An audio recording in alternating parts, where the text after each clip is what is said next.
코스피 2,500선을 회복했지만 여전히 만족할 수 있는 수준은 아닙니다. 일단 지금의 지수 흐름, 저점은 확인했다고 보시는지 먼저 허재환 상무님께 여쭤볼까요? 네.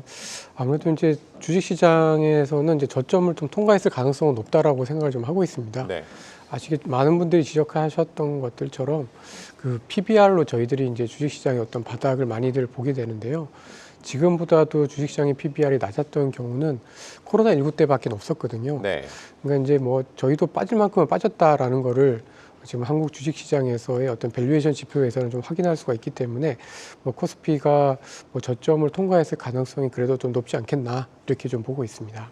네, 허재환 상무님께서는 저점을 통과했을 가능성이 높지 않았나라고 짚어주셨고, 염승환 이사님께서는 어떻게 보십니까? 네, 저도 이제 같은 의견이고요. 이제 PBR도 낮지만 그게 좀 컸던 것 같아요. 삼성전자가 자사주 매입, 사실 뭐 기대를 안 했던 부분이 있었는데 거기서 갑자기 이제 10조 원에 달하는 대규모 자사주 매입이 예상외로 좀 크게 나오면서, 그러니까 결국엔 삼성전자가 올해 좀 주가 하락에 좀 저는 많은 부분을 차지했다고 생각해요. 코스피가 네. 약했던 이유에 제일 큰 게 삼성전자로 보고 있기 때문에 삼성전자가 일단 자사주 매입을 했다는 건 바닥 신호일 가능성이 높거든요. 근데 그렇게 보면 이거는 당연히 또 코스피의 바닥 신호라고 또 우리가 해석할 수 있기 때문에 이런 삼성전자의 자사주 매입이 증시 저점에 저는 좀 신호 아니었나라고 좀 생각을 하고 있습니다. 네, 트럼프 당선 이후에 주요 증시 대비 우리 증시의 좀 하락이 두드러졌던 것 사실이고, 우리 증시의 약세 원인, 염승환 이사님께서는 삼성전자 짚어주셨는데, 허재환 상무님은 어떤 걸 보고 계십니까? 그러니까 뭐 가장 큰 건 역시 이제 뭐 삼성전자의 부진이 맞다고 보고 있고요. 그러니까 이제 코스피에서 올해 저희가 수익률이 굉장히 안 좋은데 삼성전자를 빼고 보면은 그렇게 뭐 다른 주식 시장들에 비해서 뭐 대단히 뭐 글로벌 꼴찌는 아니다. 네. 이렇게 좀 말씀을 먼저 드리고 싶고, 저희들 한국 시장이 굉장히 약한 요인들을 뭐 여러 가지로 말씀을 드릴 수가 있는데, 표면적으로 보면은 올해 가장 두드러진 건 역시 특히 이제 4월 달 들어서면서 2분기 들어서면서 저희 한국 수출 증가율이 좀 떨어지기 시작을 한 게 가장 컸던 게 아닌가 싶습니다. 근데 이제 왜 저희 한국에 있어서 수출이 중요하냐?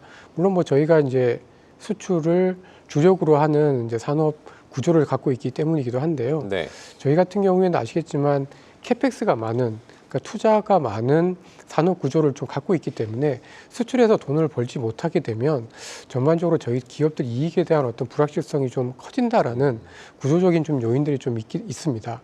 그래서 단순히 그냥 수출 증가율이 떨어진다는 게 문제가 아니라 저희가 그만큼 산업 구조에 있어서 레버리지가 높은 산업들인데, 이게 이제 수출 증가율이 떨어짐으로 인해서 전반적으로 이제 내년 중반 정도까지의 어떤 기업들에 대한 실적에 대한 걱정들이 가중된 점들이 저희가 특히 올해 들어서 한국 시장이 좀 부진했었던 요인이 아니었나라고 좀 보고 있습니다. 네, 우리 증시의 부진, 수출 둔화에 기인한다고 짚어주셨고, 이사님께서도 동의하십니까? 네, 뭐 수출 증가율이 어쨌든 뭐 아직까지 이제 역성장까지는 아닌데 증가율이 이제 하반기 들어와서 상반기보다 둔화된 것도 사실이고, 네. 결국 우리나라 기업들의 매출 증가율과 좀 일치한다고 봤을 때 그 부분이 좀 모멘텀 소진의 좀 이유로 작용을 했고, 또 한 가지가 이제 유독 또 트럼프 당선되고 나서 증시가 더 하락하는 모습이 나왔던 건, 결국 트럼프 관세 부과에 따른 이제 국채 금리가 지금 굉장히 좀 많이 올랐잖아요. 이 네. 금리가 보통 미국의 10년 만기 국채 금리가 크게 오를 때 한국 증시가 상대적으로 부진했거든요. 그것도 있었고, 또 거기에 강달러 현상까지 좀 이어지지 않겠냐. 그러다 보니까 이제 외국인들 투자 심리에도 좀 부정적으로 작용했던 것 같습니다. 그래서 이제 상반기를 지나면서 수출이 좀 둔화되고, 거기에 트럼프가 당선된 게 일단 국내 증시 또 낙폭의 하나의 원인 아니었나라고 생각하고 있습니다. 네, 수출 둔화에 트럼프 당선까지 여러 가지 지금 악재가 겹쳐 우리 증시를 짓누르고 있다라고 봐야겠습니다. 트럼프 트레이드라고 포장은 돼 있지만 달러 강세도 미국 경제가 나홀로 좋다 보니 당연해 보이고요. 우리 시장에는 이제 환율이 부담입니다. 환율 전망 어떻게 보고 계십니까? 상무님부터. 저희는 1,300원 후반대에서 이제 1,400원대 초반대 정도로 생각을 좀 하고 있어서 지금 환율 수준에서 더 크게 저희 원화가 생각보다 걱정할 정도로 약세가 되지는 않을 걸로 좀 보고 있습니다. 네. 물론 기본적으로 이제 달러 강세, 특히 이제 미국 주도의 어떤 성장 구도가 내년까지도 이어질 걸로 보고 있긴 합니다만은, 여러 가지 측면에서 봤을 때 저희 원화가 무역 수지라든지 경상 수지에 비해서는 약간 저평가되어 있는 부분들도 분명히 좀 있고, 또 그 미국의 어떤 그 트럼프 행정부의 어떤 그 달러의 어떤 정책 자체가 대단히 강한 달러를 또 그렇게 선호하는 편은 아니기 때문에 지금의 어떤 원화 약세가 계속해서 이어져서 뭐 1,400원대 중반대까지 이어지는 그런 모습은 아닐 걸로 좀 판단을 좀 하고 있어서 뭐 지금 수준에서 조금 더 올라갈 수는 있어도 여기서 어떤 수준 자체가 레벨 자체가 완전히 바뀌는 수준은 아닐 걸로 저희는 좀 보고 있습니다. 네, 원화 약세가 진정될 것이다. 염승환 이사님께서는 환율 어떻게 전망하고 계십니까? 그러니까 저도 일단 1,400원 정도에서는 좀 고점이 나오지 않을까. 물론 이제 그 위아래로 더 오르고 내릴 수는 있는데 네. 어느 정도 이제 고점 좀 피크아웃 가능성은 좀 높아졌다 이렇게 보고 있고요. 특히 트럼프가 당선되면서 이제 관세를 예전보다 더 세게 부과할 텐데 과거에도 2018년에 관세 부과했을 때 중국이 위안화를 절하시켜 가지고 대응을 좀 했었거든요. 그러다 보니까 달러 강해지고 또 신흥국 통화 가치가 좀 꺾이는 그런 모습들이 나왔던 그 이력이 있다 보니까 이번엔 이런 게 더 심하면 어떡할까라는 이제 그런 우려감들이 또 달러 자산으로 더 집중이 됐던 것 같아요. 그래서 그런 학습 효과가 좀 1,400원을 넘는데 좀 일조하지 않았나 이렇게 좀 보고 있고, 그러나 또 이렇게 고환율이 또 지속이 되면 수출 기업들한테는 사실 나쁜 환경은 아니거든요. 이 관세 충격을 사실 이제 고환율로 메꿀 수가 있기 때문에, 특히 현대차 같은 경우도 향후에 관세가 10에서 한 20%까지 부과되면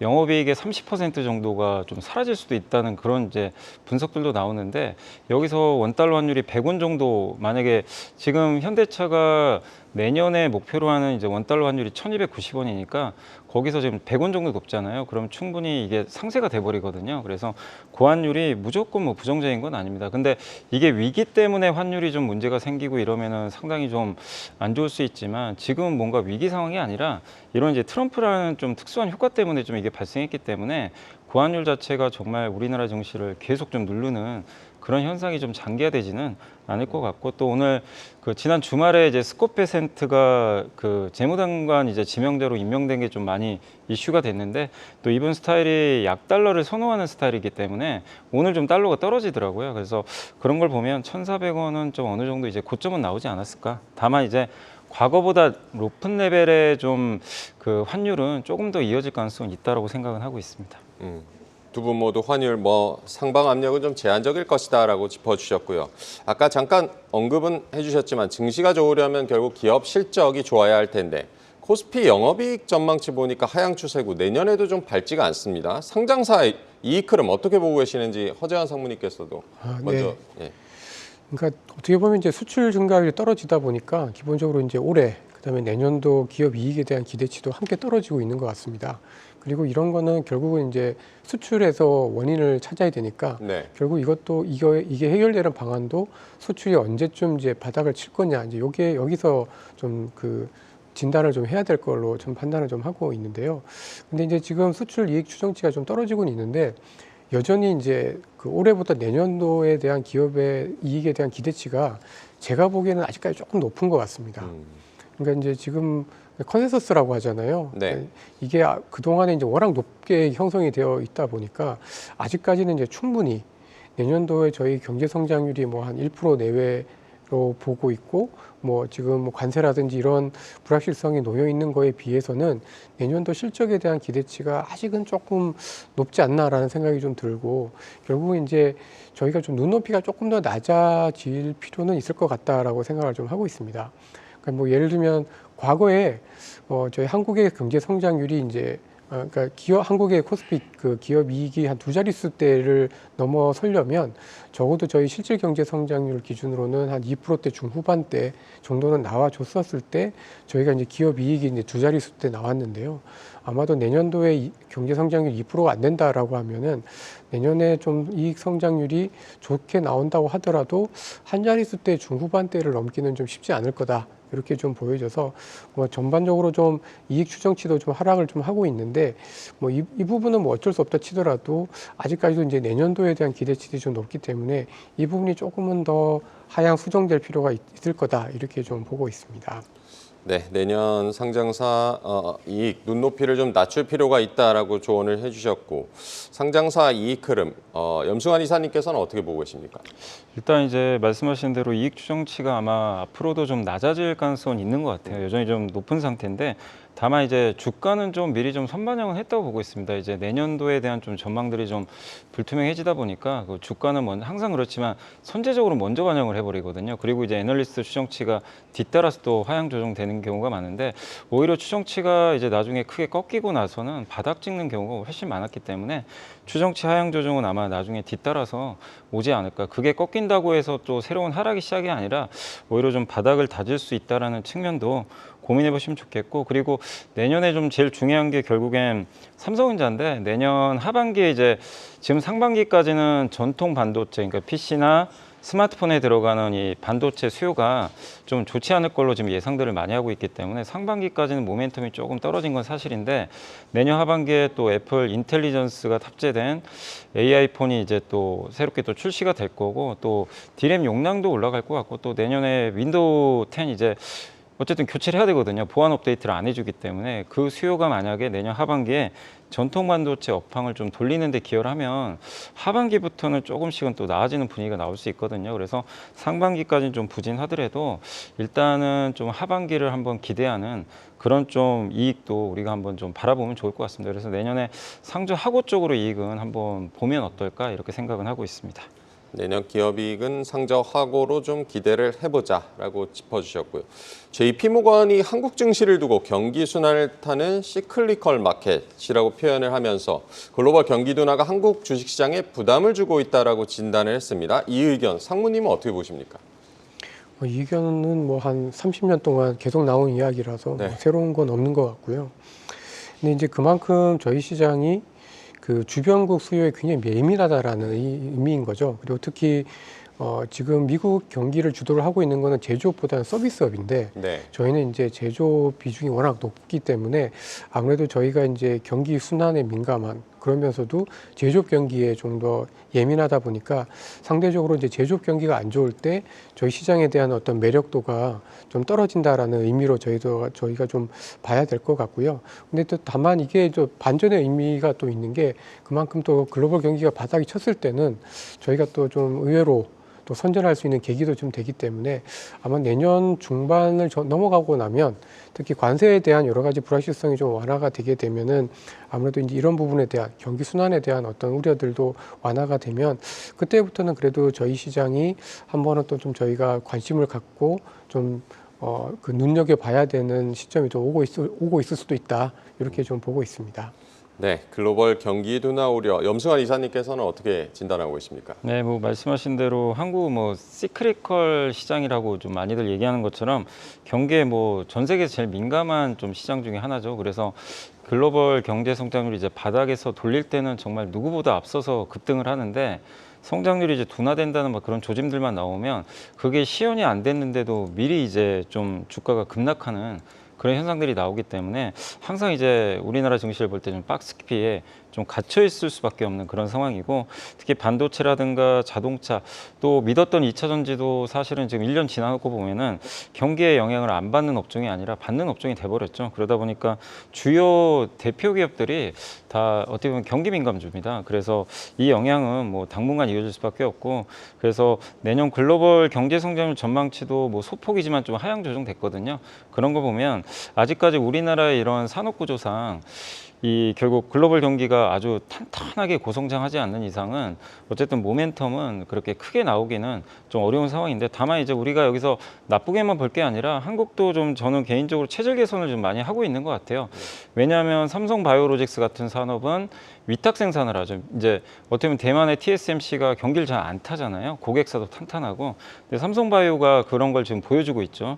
거기에 SK하이닉스도 물론 이 시크릿컬 산업에 속해 있지만 HBM은 되게 특수한 경우죠. 이게 메모리인데 맞춤형인데 엔비디아에 또 독점 공급하면서 같이 성장하는 스토리를 썼고 또 화장품도 그렇고 우리나라가 지금 보면 요즘에 ODM이라 그러죠. 이런 위탁 생산에서 과거보다 높은 점유율을 좀 많이 지금 내고 있거든요. 그래서 이런 식으로 산업 전환이 좀 자꾸만 된다면 과거처럼 이제 경기에 아주 정말 너무 민감한 그런 산업 구조가 아니라 조금씩은 둔감해질 수 있는 그런 산업 구조로도 좀 바뀔 수 있기 때문에 이런 식의 좀 산업들이 계속 좀 커진다면 또 뭐 몇 년 후에는 또 다른 흐름이 나오지 않을까라고 좀 일단 좀 기대는 해보고 있습니다.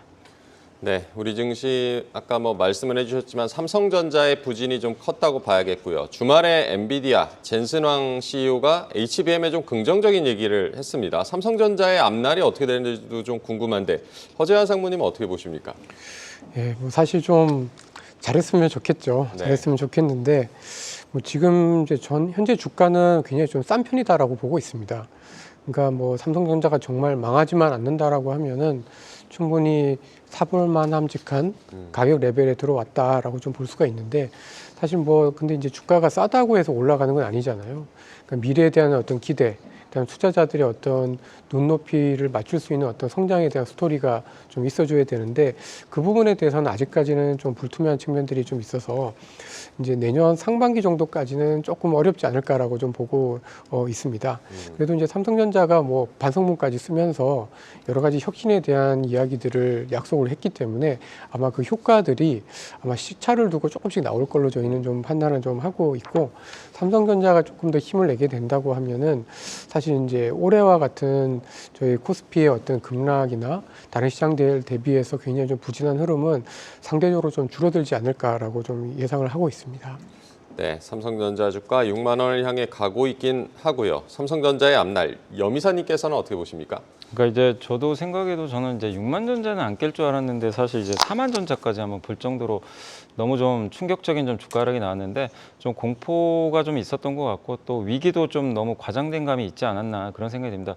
이게 뭐 아까 반성문 얘기하셨지만 사실 반성문을 쓴다는 건 뭔가 잘못된 걸 알았기 때문에 사실 앞으로 또 발전할 수 있는 계기가 됐는데 영업이익이 분기에 9조 원 내는 회사가 반성문 쓴다는 것도 되게 이례적이잖아요.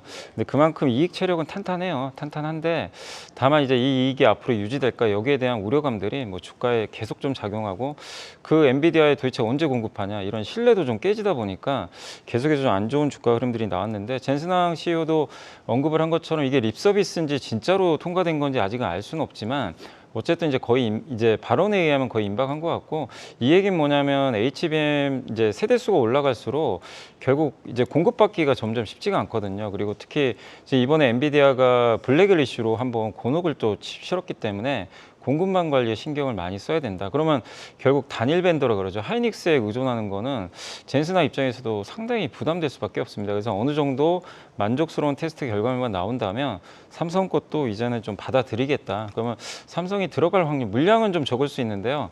들어갈 가능성은 상당히 좀 높아진 거기 때문에 그래서 아마 그런 부분이 오늘 주가에 좀 녹아드는 것 같고 또 내년 하반기에 나올 HBM4는 또 약간 만드는 방법들이 좀 달라지기 때문에 HBM4에는 삼성이 아마 하이닉스랑 한번 승부를 걸려고 하는 것 같더라고요. 그래서 1년 정도 시간은 남았지만 삼성이 반격할 수 있는 시간도 충분히 있기 때문에 지금은 좀 저는 삼성에 대해서 좀 이렇게 안 좋은 생각보다 또 이미 안 좋은 건 충분히 반영됐고 하방이 다져졌고 자사주 매입까지 지금 한 상황이니까 지금은 저는 삼성전자를 좀 이제는 좀 긍정적인 시각으로 바라봐야 되지 않을까라고 생각하고 있습니다.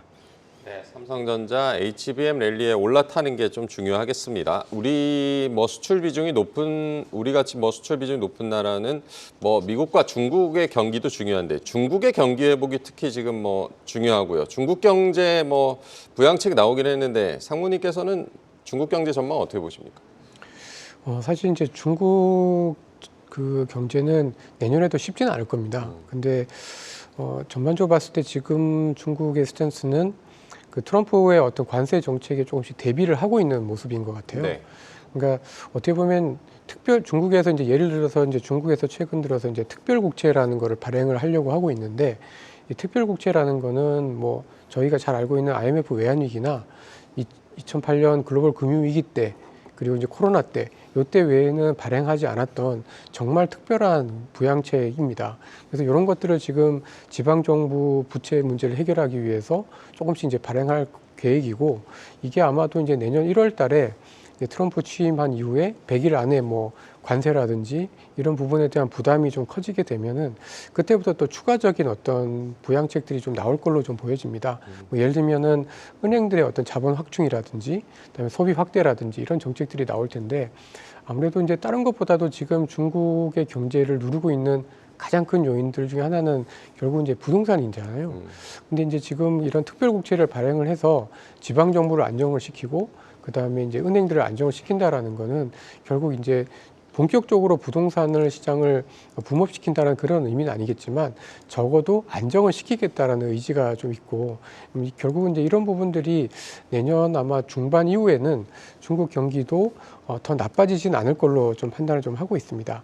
그리고 특히 중국 같은 경우에는 의외로 이제 부동산 경기가 안 좋아서 내수는 안 좋았지만 수출은 나름대로는 굉장히 잘 해왔고 수출 증가율도 꽤 높게 유지를 해온 거기 때문에 이 관세 분쟁에 대해서는 상당히 좀 신경을 안 쓸 수가 없는 상황인 것 같습니다. 그래서 오히려 내년 중반 이후에는 중국 경제는 뭐 아주 큰 보양은 아니고 아주 높은 성장률은 아니겠지만 그래도 지금까지 어떤 지지부진한 그런 모습에서 좀 탈피할 가능성이 내년 중반 이후엔 좀 그 기대를 해볼 만하다 이렇게 좀 보고 있습니다. 네, 중국 경제 내년 중반 이후에는 이런 부진에서 좀 탈출할 수 있다라고 전망을 해주셨고요. 최근 우리 시장 부진에는 수급 공백도 또 한몫을 하고 있는데요. 11월 증시 거래 대금도 상당히 줄었던데 이렇게 증시에 자금 유입이 안 되는 이유, 염이사님께서는 어떻게 보고 계십니까? 일단 이제 주식 투자가 뭐 절대 평가도 있지만 사실 상대 평가가 되게 중요한데 네. 그 상황에서 많은 개인 투자분들이 아무래도 요즘에 이제 비트코인이라든가 또 거기에 미국 증시가 워낙 뭐 달러 자산이 워낙 이제 많이들 쏠림이 심하다 보니까 이거는 사실 우리나라만의 문제가 아니라 전 세계가 다 비슷하죠. 그러다 보니까 이제 그런 쪽으로 유동성이 이제 급격히 증가하면서 우리나라 증시에서 이제 거래 대금이 좀 말라가는 그런 현상이 나왔고 이거는 상대적으로 한국 증시가 또 상당히 부진했기 때문에 어쩔 수 없는 그런 좀 상황인 것 같습니다. 그러면 결국 이걸 바꾸려면 우리나라 증시가 더 매력적으로 바뀌어야 되거든요. 근데 지금 우리나라 증시는 상대적으로 싼 건 맞아요. 굉장히 좀 저평가되어 있기 때문에 이 매력적인 부분도 분명히 있지만 이거 말고 딱히 뭐 미국이나 이런 자산에 비해서 좋을 만한 게 있을까 비교를 해봤을 때 그런 게 또 딱히 안 보인다면 이게 좀 고착화될 수도 있는 거죠. 그래서 국내 증시 어쨌든 이제 유동성 감소는 결국 상대적인 이 평가에서 한국 증시가 좀 밀렸기 때문에 또 거기에 주도주가 지금 사실 좀 없는 상황이잖아요. 지난주에 또 알테오젠이 큰 폭으로 하락하면서 이제 그나마 바이오가 좀 버팀목 역할을 했는데 그것마저도 좀 꺾이다 보니까 국내 증시의 주도주가 좀 사라진 것도 하나의 좀 원인이었던 것 같습니다. 그래서 결국 이런 것들이 좀 바뀌는 또 새로운 주도주가 나오고 또 국내 증시가 또 미국을 좀 쫓아가는 어느 정도의 좀 랠리가 좀 나와준다면 연말에 그럼 다시 또 관심들이 들어오겠지만 지금처럼 이렇게 좀 천수답 장세가 이어지게 되면은 계속해서 좀 유동성 감소는 조금 더 이어질 가능성이 있지 않나라고 좀 생각은 하고 있습니다. 네, 워낙 이 글로벌 자금 이동이 쉬워졌기 때문에 상대적인 매력을 높이는 게 중요하겠습니다. 우리 증시 뭐 구조적 문제를 개선해야 된다는 지적도 끊임없이 나오는데요. 시장에 오래 계셨기 때문에 어떤 부분 좀 개선해야 된다 느끼시는 부분도 좀 있을 것 같습니다. 허재환 상무님께서는 어떤 부분 좀 개선해야 된다고 보십니까? 가장 크게는 결국은 이제 그 뭐 증자라든지 물적 분할과 같은 기업들의 이제 자금 조달 과정 그리고 그 과정에서 나타나는 이제 소액 주주들에 대한 어떤 보호 이런 게 굉장히 좀 중요하지 않을까라고 좀 보고 있습니다. 왜냐하면 저희가 이제 코스피는 여전히 뭐 2,500대 뭐 이런 정도 수준인데 저희가 계산을 해보니까 만약에 코스피가 저희가 시가총액이 확대되는 것만큼 코스피가 올랐다고 하면은 한 3, 4천 이상은 좀 갔었어야 됐었던 것 같습니다. 그러니까 어떻게 보면 코스피 가격은 이렇게 좀 정체되어 있는데 네. 저희 주식 시장의 어떤 덩치는 이렇게 커졌다라는 거는 그만큼 주식의 어떤 공급, 주식의 양이 늘어났다라는 의미고 결국은 이제 그거를 그 부분을 이제 설명할 수 있는 가장 큰 요인이 이제 거래소 시장에서는 이제 유상증자, 특히 이제 주주 배정 유상증자, 그러니까 특히 대주주들한테 유리한 유상증자 그리고 2021년 이후로는 뭐 LG엔솔 이후로 많이 이제 얘기가 나오고 있는 물적 분할을 통한 신규 상장 이 부분이 좀 굉장히 좀 컸었던 게 아닌가라고 좀 보여지고요. 저희 시장에서도 뭐 최근에 뭐 이수페타시스라든지 이런 종목들을 보면 또 증자 얘기가 나올 때마다 주식시장이 굉장히 좀 휘청휘청거리는 모습을 좀 보여주었는데 아무래도 저희가 주식시장의 가장 취약한 요인들 중에 하나는 소액주주들에 대한 어떤 보호 기능이 상대적으로 좀 취약하고 대주주들한테 조금 더 유리한 자본 조달 경로로 많이 저희 주식시장이 쓰이고 있다는 게 가장 큰 좀 원인이 아니었나라고 저는 좀 보고 있습니다. 네, 소액주주 말씀도 해주셨는데 뭐 어떤 방식으로든 소액주주 보호는 필요하다는 의견도 많은데 요즘에 뭐 금투세 공방 올해 뭐 뜨거웠고 이번에는 상법 개정을 두고도 좀 시끄러워질 조짐이고 소액주주 보호를 위해서 필요한 정책 염이사님께서 어떤 거 보고 계십니까? 일단 이제 금투세는 거의 폐지가 이제 당론으로 채택됐기 때문에 가능성이 이제 높아졌는데 결국 상법 개정이 이제 몇 년 전에도 계속 이슈가 됐던 건데 처리가 좀 안 되고 있었죠. 그래서 어쨌든 주식시장에 우리나라의 좀 이 디스카운트로 이제 코리아 디스카운트의 한 요인 중에 하나가 대주주 중심으로 이게 정책들이 운영되다 보니까 소액주주, 아까 물적 분할도 이제 그런 대표적인 사례죠. 근데 그런 것들을 뭐 기업들이 말로만 뭐 어쨌든 약속을 지키면 또 좋겠지만 사실 말보다는 어쨌든 이제 저는 좀 법을 바꿔야 된다고 생각을 하거든요. 그래서 이사회 충실 의무 조항 개정은 좀 반드시 필요하다. 그렇게 좀 보고 있고 거기에 또 상속세도 지금 이제 대기업들이 이게 결국 자손들한테 뭐 자기 어쨌든 주식을 물려주고 싶은 욕구는 당연한 겁니다. 그건 뭐 인간인상 당연한 건데 세금이 좀 너무 많다 보니까 주가 오르는 걸 이거 반기할 수가 없는 구조죠. 그래서 우리나라도 유독 상속세가 좀 높기 때문에 이 상속세율을 일단 저는 좀 큰 폭으로 낮추는 이 두 가지 이 조건들이 좀 갖춰진다면 국내 증시도 좀 이게 디스카운트는 어느 정도 해소되는 모습이 나오지 않을까 이렇게 생각하고 있습니다. 네, 상법 개정도 잘 지켜봐야겠고요. 이제 뭐 새해도 얼마 남지 않았고 앞으로 투자 전략을 잘 세워놓는 게 지금 더 중요하겠습니다. 주요 증권사들 내년 시장 어떻게 전망하고 있는지 설문조사 또 만나보고 오겠습니다. 권미정 캐스터가 정리했습니다. 네, 먼저 벼랑 끝에 서 있는 한국 증시 코스피의 바닥은 도대체 어디일까요? 연구원들에게 코스피의 저점을 물어봤습니다. 가장 낮은 숫자는 DB금융투자 간형기 주식 파트너장의 2,100이었고요. 가장 높은 곳은 이경민 리서치부 부장의 2,400 초반이었는데요. 이경민 파트장은 2018년 중반 미중 무역 분쟁과 악화된 반도체 사이클, 또 미국 경기 침체 우려가 모두 발생했던 당시의 PBR 수준을 적용해서 저점을 예상했습니다. 코스피 2,300 후반대에서 2,400 초반대를 예상했고요. 2,400 다음으로 높은 숫자를 제시한 신월 팀장은 달러와 강세 모멘텀이 점차 완화되면서 추가적인 하방 압력은 제한적일 것이라고 봤습니다.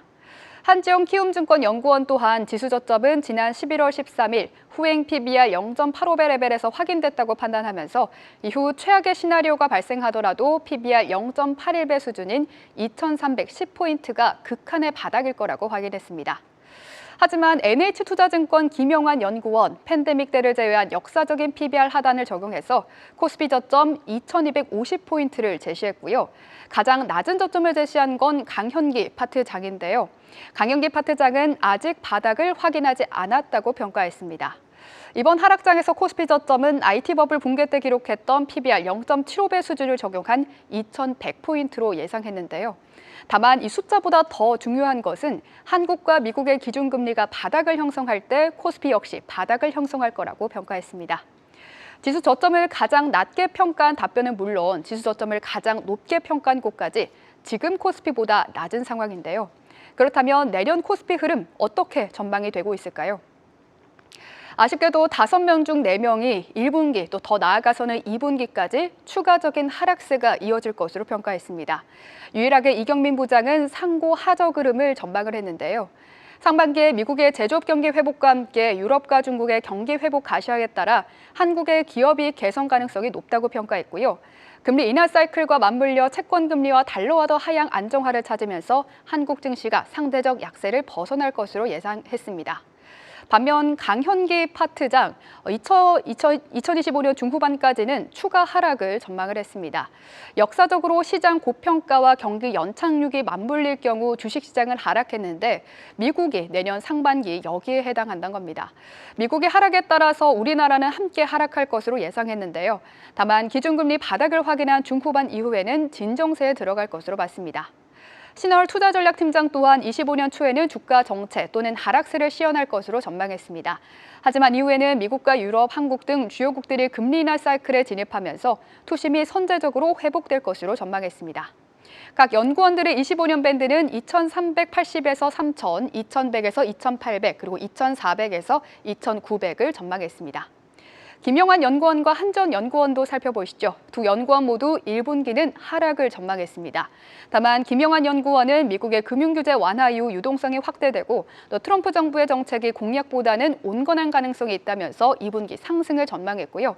하반기 한정 연구원은 상반기까지는 이익 다운 사이클이 진행되며 부진하다가 하반기에는 이익 턴어라운드로 상승할 것으로 예상했습니다. 김영한 연구원은 2,550에서 2,850을, 한정연구원은 2,400에서 3,000포인트를 전망했습니다. 그렇다면 연구원들이 말하는 유망 섹터는 무엇일까요? 가장 많이 언급된 것은 각각 3번씩 언급된 반도체와 바이오였습니다. 다만 반도체는 유망 시기는 조금 다르게 좀 평가가 됐는데요. 이경민 부장은 24년 하반기 대표적인 약세 섹터였던 반도체와 2차 전지가 다음 상반기에는 기술적 반등이 나타날 수 있다 봤고요. 한정연구원은 하반기 이후에 진입한다면 전통 메모리 반도체가 업사이클에 진입하고 또 수급 빈집 효과를 함께 누릴 수 있다 평가했습니다. 이어 반도체, 바이오는 낮아진 금리 수준과 트럼프 시기에 대한 수혜 섹터로 주목을 받았고요. 다음으로는 금융, 특히 은행 섹터가 유망하다 평가받았고 조선과 기계, 방산 같은 최근 뜨거웠던 트럼프 수혜 섹터도 한 번씩 언급됐습니다. 다만 강현기 파트장, 신월투자전략팀장은 25년 상반기를 보수적으로 봤는데요. 강현기 파트장은 미국과 한국의 기준금리가 바닥을 형성한 후에 진입할 것을 조언했고 신월 팀장 또한 25년은 경기 사이클 후반기로서 경기 둔화와 침체를 피할 수 없다면서 현금을 확보할 수 있는 경기 방어주에 주목해야 한다고 말했습니다. 섹터로는 바이오와 조선기계 그리고 금융을 유망 섹터로 선택했습니다. 5명의 연구원의 선문을 종합해보면 바닥을 지나왔다는 평가와 함께 아직은 확인이 필요하다는 의견이 엇갈리고 있고요.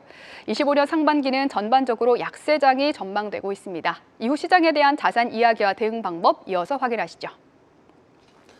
네, 설문조사 보고 오셨고요. 전반적으로 내년 전망이 그리는 밝지는 않은 것 같은데 일단 두 분 내년 코스피 밴드 여쭤보겠는데 염이사님 말씀부터 들어볼까요? 네, 저희 이제 당사에서는 이제 코스피 밴드 내년에 2,450에서 3,000 정도인데 이게 이제 결국 PBR로 봤을 때 내년에 아마 그 PBR 한 배 정도가 거의 한 3,000에 좀 육박할 거기 때문에 2,450도 굉장히 좀 저평가된 그런 구간으로 좀 보고 있습니다. 그리고 이제 다만 이제 방향성을 보면은 상반기에 뭐 이미 우리나라는 올해 하반기에 벌써 약세장 진입을 한번 했기 때문에 추가 약세장보다는 박스권 장세가 좀 당분간 이어질 것 같고요. 하반기에 좀 아까 저기도 나온 대로 이익 턴어라운드가 좀 기대되면서 하반기에 좀 강세로 가는 그런 장세 나오지 않을까 예상을 하고 있습니다. 네, 내년 하반기를 좀 기대하고 계신다. 허재환 상무님께서는 내년 코스피 어떻게 전망하십니까? 예, 뭐 저희도 비슷한데 이제 레벨은 조금 낮습니다. 그러니까 저희가 좀 레벨을 조금 낮게 보는 이유는 아까 잠깐 말씀드린 것처럼 저희 코스피 영업이익에 대한 기대치들이 아직은 좀 높아서 이거가 좀 하향이 조정되는 시간들이 좀 필요하다라는 측면에서 상단이 조금 낮은 편이고요. 그렇지만 어쨌든 2,300에서 2,400을 크게 하회하지는 않을 거다라는 점에서는 저희도 동의를 하고 있습니다. 네. 내년에 이제 뭘 사야 할까? 투자자들 가장 큰 고민일 텐데 두 분이 각자 꼽는 내년 주도주 어떤 것인지 좀 궁금해지는데 염이사님께 먼저 여쭤볼까요? 일단 이제 상반기까지는 아무래도 좀 트럼프 효과가 좀 이어질 것 같아요. 네. 그래서 아직 뭐 정책 발표는 안 했지만 그래서 AI에 대해서도 굉장히 좀 규제 완화 얘기를 좀 꺼내고 있기 때문에 AI 이제 그동안 반도체가 주도했다면 이제 최근에 미국에서도 소프트웨어 기업들이 상당히 강한데 우리 한국에도 많지는 않지만 소프트웨어 기업들이 조금씩 좀 나오고 있죠. 그래서 AI 소프트웨어 기업들이 좀 괜찮을 것 같고 또 조선업종은 구조적 성장 사이클에 진입돼서 좀 좋아 보이고요. 우주항공 역시 뭐 내년 상반기까지는 일단 좀 좋은 모습들 또 LNG 기자재까지 좀 이어질 것 같고 하반기에는 또 이제 뭐 트럼프 효과가 뭐 당장 반영되는 건 아니겠지만 26년에 그 로보택시가 또 나오게 되잖아요. 테슬라 쪽에서. 그래서 로봇이라든가 자율주행 이런 테마주들이 좀 강세를 보일 것 같고 바이오도 내년 하반기엔 좀 금리가 좀 하락세로 좀 진정이 되면서 좀 모멘텀을 받을 것 같습니다. 그래서 이런 좀 상반기 하반기 나눠서 좀 한번 섹터들을 바라보고 있습니다.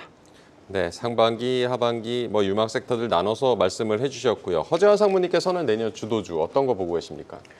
뭐 저희도 그 미국의 어떤 제조 부활, 그러니까 트럼프 정책과 함께 갈 수 있는 업종을 좀 봐야 된다라는 의견인데요.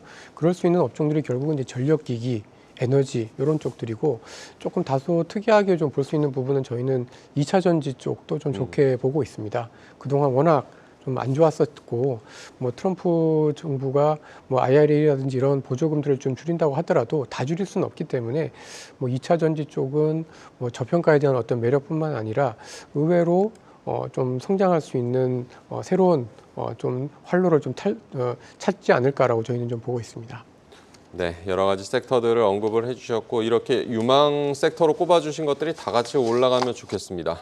네, 채권과 주식으로 자산을 배분하라 뭐 이런 조언들도 전문가들이 많이 하는데 내년 시장 준비하면서 어떤 전략이 필요한지도 좀 여쭤보겠습니다. 염이사님께서 먼저 말씀해 주실까요? 그러니까 지금은 현재로서는 저는 어쨌든 저평가된 자산을 투자하는 게 성공 확률이 항상 높다고 생각하기 때문에 국내 증시 좀 이렇게 오르는 날 쫓아가시는 것보다는 또 조정이 좀 나오겠죠. 그럴 때 좀 두려워 마시고 국내 주식 특히 2,500 이하에서는 좀 비중을 좀 적극적으로 늘려도 괜찮다 이렇게 좀 보고 있고 상대적으로 미국은 굉장히 고평가돼 있죠. 그래서 미국 증시에 너무 뒤늦게 쫓아가지 마시고 미국이 끝났다가 아니라 속도 조절 한번 나올 수는 있거든요. 그럴 때 한번 편입을 해보시면 좋겠고 그다음에 너무 막 트럼프에 대해서 좀 과장된 공포도 많은 것 같아요. 근데 우리 트럼프 일기 때도 주가 흐름이 좋았던 기업들도 분명히 많이 있거든요. 그래서 이 위기를 좀 기회로 잘 활용하시면 또 좋을 것 같습니다. 위기를 기회로 활용해라. 허재환 상무님께서는 어떤 조언 해주시겠습니까? 예, 뭐 지금 사실 이제 저희가 코로나19 지나면서 느끼는 게 이제 물가하고 금리가 이제 제로 금리 또는 이제 코로나 이전으로 못 돌아간다라는 거에 대해서는 대부분 공감들을 하시잖아요. 그러니까 아무래도 이렇게 좀 물가나 어떤 금리가 높은 수준에서는 사실 이제 채권 투자보다는 주식이나 뭐 아니면은 다른 뭐 금이나 아니면 가상화폐나 이런 자산들이 조금 더 좋을 걸로 좀 보고 있습니다.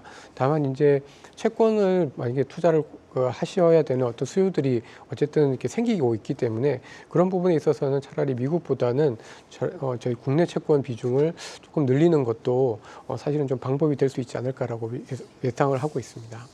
네, 결과적으로 뭐 위기 속에서 뭐 자산 배분을 좀 다각화하는 것이 중요하겠습니다. 오늘 우리 증시를 집중적으로 진단해보는 특집 마련해봤습니다. 염승환 LS증권 이사, 허재환 유진투자증권 상무와 함께했습니다. 두 분 고맙습니다.